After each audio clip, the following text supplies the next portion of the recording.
the transition from the shadow that we have, the lightened shadow that we just did, and this highlight that I put on just now, there's too big of a range, there's too big of a difference in the value. So I want to come back in with something that's in between, not this color and not this color, but right in the middle of that. And that will help me bring that together a little bit better. So let's mix something that's a little darker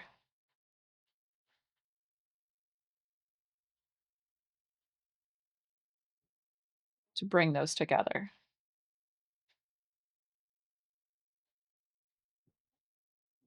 Most of the paint out of my brush, just a little airbrush medium left, and then just touch along those strokes to soften them together a little.